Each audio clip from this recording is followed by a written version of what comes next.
ஓம் நமச்சிவாய. திருச்சிற்றம்பலம். சிவாய நமக. சிவசிவாய நமக. என் அன்பு குழந்தையே, உன்னுடைய காரியமானது கைகூட போகிறது. நம்பிக்கையுடன் என்னை வணங்கும் எல்லா இடமும் என்னுடைய கோவிலாக உனக்கு தெரியும். அப்பாவை தவிர வேறு எதிலும் நாட்டமில்லாத பக்தர்களாலேயே இது உணரப்படும். சிவன் மீது நம்பிக்கை கொண்ட ஒவ்வொரு பக்தரும் கடல் கலந்து இருந்தாலும் என்னுடைய அருளாலே என் கூடவே அவர் இருந்து கொண்டே இருப்பார். நீ எங்கு போனாலும், நீ செல்லும் இடமெல்லாம் உன்னுடைய அப்பா உனக்கு துணையாக இருக்கிறேன். எதற்கும் கலங்காதே, தைரியமாக இரு. நல்லது நடக்கும். கடந்த காலத்தை நினைத்து நீ கண்ணீர் சிந்தாதே. இப்போது நான் உன்னுடன் இருக்கிறேன் என்பதையும் நீ மறந்து விடாதே. கூடிய விரைவில் இன்பத்தை நான் உனக்கு பரிசாக அளிக்க உன் இல்லம் தேடி வருவேன். என்னை அலட்சியமும் செய்யாதே. வாழ்க்கையில் சில நிகழ்வுகள் மனதை ரணப்படுத்தும். சில நிகழ்வுகள் மனதிற்கு வருடலான சந்தோஷத்தையும் நிம்மதியையும் கொடுக்கும். மனதிற்கு நிம்மதி தரும்போது அது ஒன்றும் தெரியாது. இதுவே குழப்பத்தில் உன்னை சுற்றி என்ன நடக்கிறது என்பதை கூட உன்னால் அறியாத நிலைக்கு நீ உணர்ந்து விடுவாய். அந்த சூழ்நிலையில் உன் அருகிலேயே நான் உனக்காக இருப்பேன். நீ எங்கு போனாலும் உன் கூடவே இருப்பேன்.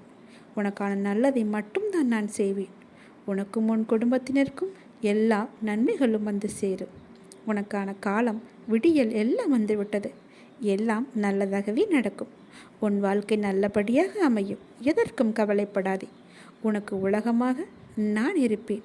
உனக்கு எதுவும் நேர நான் அனுமதிக்க மாட்டேன். என் பரிபூர்ண அருளும் ஆசியும் உனக்கு எப்போதும் உண்டு.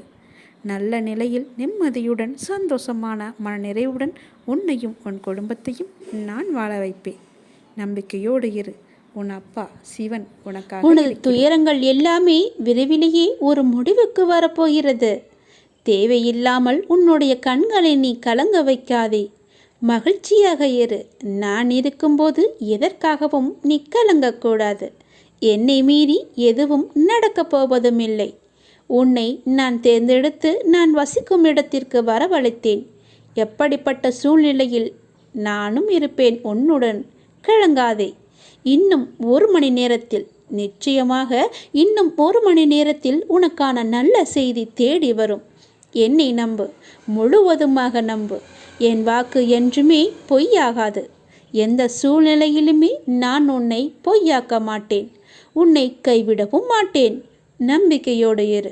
உனக்கு என்ன வேண்டும், எது வேண்டும் என்று எனக்கு தெரியும். எல்லாமே என்னிடம் இருக்கிறது. உனக்கு வேண்டியதை நான் கொடுக்கப் போகிறேன். உனக்காகத்தான் நான் காத்து கொண்டிருக்கிறேன். எப்போது என்னை முழுவதுமாக நம்ப ஆரம்பிப்பாயோ அந்த நொடி முதலே உனக்கான நல்ல காலம் பொருந்துவிடும். கவலைப்படாதே. உனக்கு இப்போது மாயை என்ற வலை, கர்மா என்ற துன்பம் உன்னை துரத்தி கொண்டு இருக்கிறது. அதிலிருந்து விடுபடுவதற்காகத்தான் நீ என்னை நம்பு என்று சொல்கிறேன். நீ என்னை நம்பினால் உனக்கு நிச்சயமாக 1 மணி நேரத்தில் நல்ல செய்தி உன்னை தேடி தானாகவே வரும்.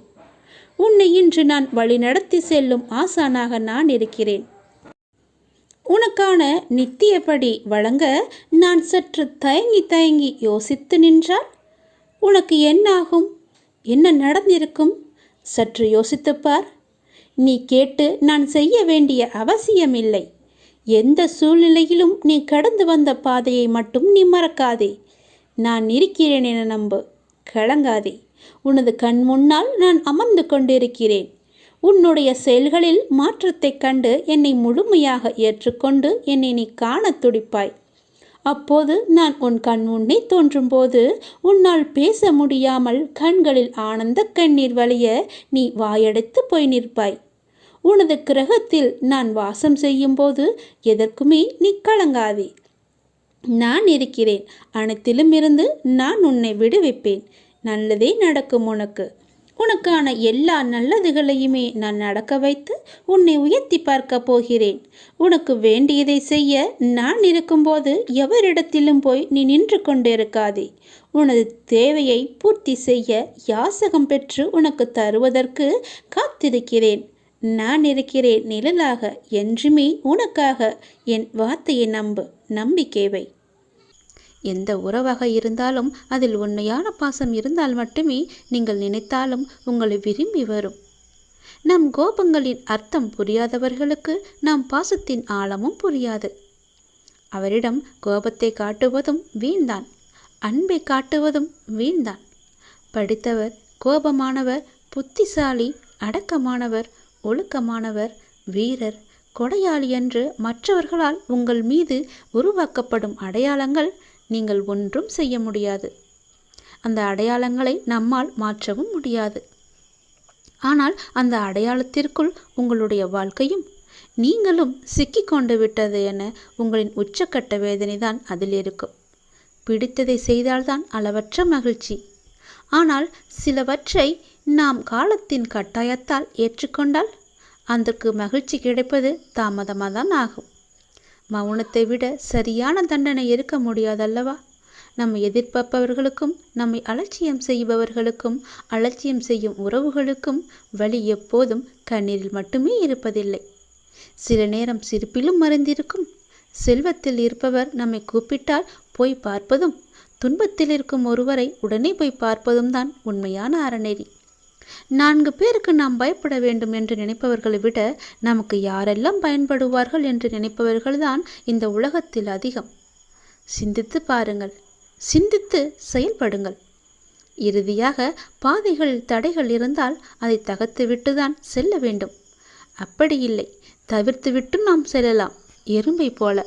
ஆகவே எதிலும் விழிப்புணர்வுடன் இருந்து எது அவசியம், எது அவசியமற்றது என எல்லாவற்றையும் சிந்தித்து செயல்படுங்கள்.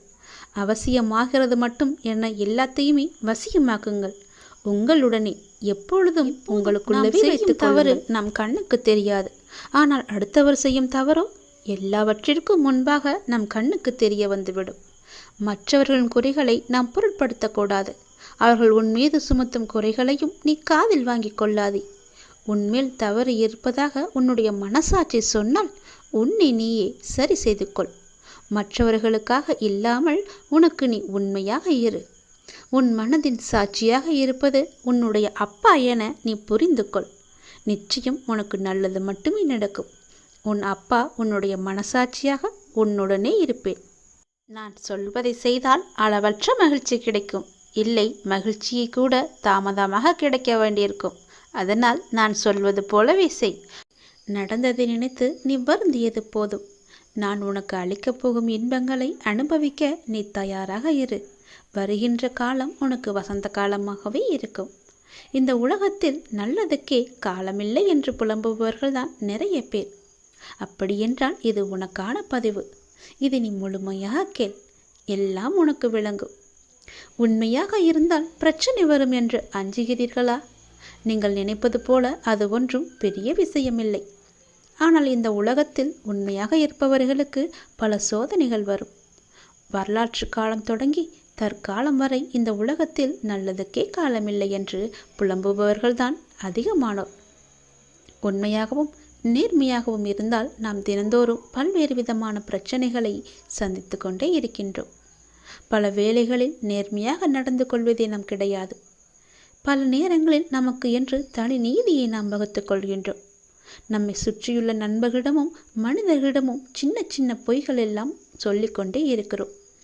ஏன் இப்படி பொய் பேசுகிறோம் என பலர் நம்மை நாமே கேட்டுக்கொள்வதும் உண்டு. ஒவ்வொரு நாளும் பலதரப்பட்ட மனிதர்களிடம் வெவ்வேறு விஷயங்களை மாற்றி பேச நேரிடும்.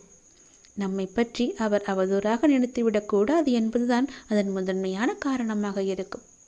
அலுவலகத்தில் உயர் அதிகாரிகளை சமாளிக்க, வீட்டிலுள்ள பெற்றோருக்கு நம்பிக்கையை ஏற்படுத்த, நெருக்கமானவர்கள் நம்மை நினைத்து பயப்படாமல் இருக்க, அவர்கள் நம்மை தவறாக நினைத்துவிடக்கூடாது என்று கவலைப்படக்கூடாது என்பதற்காக பல்வேறு விதமான காரணங்கள் இருக்கும் என பல காரணங்கள் நீண்டு கொண்டே போகும்.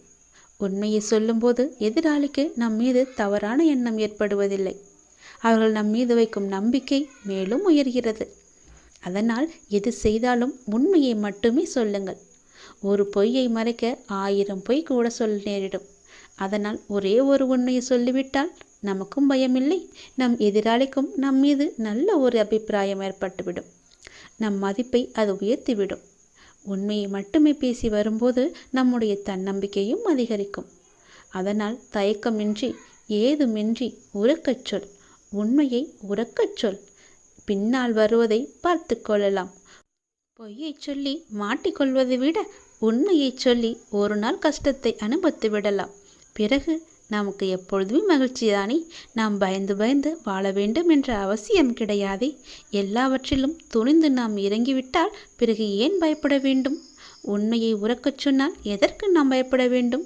உண்மையை மட்டும் பேசினால் யாருக்கு நாம் பயப்பட வேண்டும்? உண்மையை உறக்கச் சொல்லுங்கள். உனக்கு மட்டுமே நீ பயப்படு. கடவுளுக்கு மட்டுமே பயப்படு. உன்னை படைத்த இறைவனுக்கு மட்டுமே நீ பயந்து வாழ். நிச்சயம் உனக்கு நன்மைகள் பல நடந்து கொண்டே இருக்கும். உனக்கு யாரும் துணை இல்லை என்றும் நீ கவலைப்பட வேண்டாம். உன் அருகிலும் உன் பக்கத்திலும் எல்லா புறமும் நான் உன் கூடவே வந்து கொண்டிருப்பேன். ஏனென்றால் நீங்கள் இலக்கை அடைய நான் விரும்புகின்றேன். அந்த கடவுள் விரும்புகின்றார். உன்னுடைய இலக்கு எது என்று அறிந்து நீ சென்று கொண்டிருக்கும் பாதை சரியான பாதையே. அது உனக்கு கிடைக்க வேண்டும் என்பதற்காகத்தான் நான் ஆசைப்படுகின்றேன். உன்னுடன் நான் இருக்கின்றேன் என்ற நம்பிக்கையோடு இரு. எல்லாமே உனக்கு நல்லதாகவே நடக்கும். நீ கொஞ்சம் அமைதியாயிரு. உன்னுடைய சோகம், உன்னுடைய கண்ணீர், உன்னுடைய மனவலி, உன் மனவேதனை அனைத்தையும் நான் அறிந்து வைத்திருக்கின்றேன். அதை எல்லாவற்றையும் நான் சரி செய்கிறேன். நீ கவலைப்படாதே. உனக்கான நிம்மதியை நான் நிச்சயம் தருவேன். நீ எல்லாவற்றையும் தேடி சென்ற காலமெல்லாம் விலகிவிட்டது. அனைத்துமே உன்னை தேடி உனது வருகைக்காக காத்திருக்கும் நேரம் இது. நீ அழைக்காமலேயே நான் உன்னை தேடி வருவேன். ஏனென்றால் நீ என்னுடைய பிரியமான குழந்தை. நீ எதை தேடி இத்தனை நாட்கள் அலைந்து திரிந்து கொண்டிருந்தாயோ அது உன்னை தேடி தானாகவே வரப்போகிறது. காத்திரு, பொறுமையாக இரு, அன்பாக இரு, பாசமாக இரு. உன்னை தேடி அது வந்து கொண்டிருக்கிறது. விரைவாகவே உன் கையில் கிடைக்கும். நான் சொல்கிறேன், மீண்டும் ஒரு முறை சொல்கிறேன், நீ எப்பொழுதும் தனியாகத்தான் நடக்க வேண்டும். எது செய்தாலும் தனியாகவே செய். அதுதான் உனக்கும் உன் வாழ்க்கைக்கும் நல்லது. உன் அப்பா நான் சொல்வது உன்னுடைய நன்மைக்காக மட்டுமே. சிலர் இந்த உலகில் எப்பொழுதும் மற்றவர்களை காயப்படுத்துவதையே வேலையாக கொண்டிருப்பார்கள். அதைதான் அவர்கள் உனக்கும் இழைத்து கொண்டிருக்கின்றார்கள். அந்த சொற்களுக்காக நீ வருந்தக்கூடாது.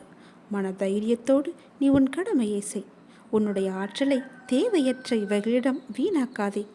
இதுவரை உன் மனதில் இருந்த வலி, துக்கம், தோல்விகளால் மனம் வெறுத்து போய் பரிதவித்தது எல்லாம் முடிந்துவிட்டது.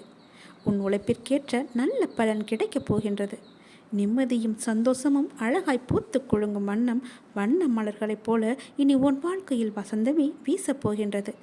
உன்னை ஏளனமாக பார்த்து நகைத்தவர்கள் முன்னால் நீ கொடியாய் உயர்ந்து நிற்கப் போகின்றாய். அந்த காலம் வெகு தூரத்தில் இல்லை. இந்த உலகத்தில் எது மாறினாலும் நகன்றாலும் நான் உன்னை விட்டு ஒருபோதும் விலக மாட்டேன். உன்னில் எப்போதும் நான் இருப்பேன். நீ நிச்சயம் தடைகளை தகர்த்து எரிந்து வெற்றி நடை போகிறாய். நான் அடைய வைப்பேன். உன் பிரச்சனைக்காக வீட்டாரை சிதைப்பது எந்த விதத்திலும் நியாயமில்லை. உன்னுடைய கோபத்தை அவர்களிடம் நீ காட்டாதே. எனவே நீ வீட்டில் அன்பை தவிர, சிரிப்பதை தவிர வேறு எதையும் நீ காட்டக்கூடாது. இது என்னுடைய கட்டளையாக எடுத்துக்கொள். இழப்பிலிருந்து படிப்பை கற்றுக்கொள். உன் அஜாக்கிரதை, வெகுளித்தனம் உன்னை பிறர் ஏமாற்ற வழி செய்கிறது. இனி அப்படி நடக்காது. எழுந்து காலூன்றி நிற்கப் போகின்றாய். உன்னால் முடியும். நிச்சயமாக அது சறுக்கலிலிருந்து மீண்டும் நீ சாதிக்கப் போகிறாய். உன்னை இழந்தவர்களும், கைவிட்டவர்களும், கடன் கொடுத்து சுருண்டியவர்களும், கதவை சாத்து கொண்டு போனவர்களும் உன்னை பார்த்து பிரமிக்கப் போகின்றார்கள். மீண்டும் வந்து உன்னிடம் ஒட்டிக்கொள்ளலாமா என்று நினைக்கப் போகின்றார்கள். உனக்கு எல்லா சூழ்நிலைகளும் நான் இருப்பேன். நான் உன்னை விட்டு விலகவே மாட்டேன். என் வார்த்தைகளை நம்பு. சிவன் உன் கூடவே எப்போதும் இருக்கிறார் என்று நம்பு. சிவனின் வாக்கு எப்பொழுதுமே பழிக்கும் என்று நம்பு. எல்லாம் வல்ல இறைவன் என் கூட இருக்கும்போது எனக்கு என்ன கவலை என்று சொல்லிப்பார். நீ எங்கு போனாலும் எல்லா இடத்திலும் உனக்கு முன்னால் நான் போய்கொண்டே இருப்பேன். உன்னை சுற்றி 4 புறமும் நான் உன்னை பாதுகாத்து கொண்டே இருப்பேன். என்னிடம் உன் வாழ்க்கையை விட்ட பிறகு ஏன் பயப்படுகிறாய்? நீ என்னை வந்து பார்த்தாலும் சரி, பார்க்காவிட்டாலும் சரி, நீ என்னுடைய குழந்தை. என் குழந்தையை பாதுகாப்பது என்னுடைய பொறுப்பல்லவா? ஒரு பெற்ற தந்தையாக நான் உன்னை நிச்சயம் பாதுகாப்பேன். எல்லா வளங்களையும் பெற்று சீரும் சிறப்புமாக நான் உன்னை வாழ வைப்பேன். நிம்மதியாக இரு, சந்தோஷமாக இரு. எத்தனை பிரச்சனைகள், துயரங்கள் கடினமாக அனுபவித்தாய். அனைத்திற்கும் ஒரு முடிவு கட்டிவிட்டேன். விரைவில் நல்ல செய்தி உனது செவிகளில் வந்து சேரும். நான் இருக்கிறேன் உனக்காக. உன் கூடவே எப்போதும் எங்குமே நான் இருப்பேன். கூப்பிடும் வேகத்தில் நான் உனக்காக ஓடி வருவேன். ஒரு முறையாவது தினமும் என்னை அப்பா என்று கூப்பிட்டு என்னை அழைத்துக்கொள். நான் உன் கூடவே இருப்பேன்.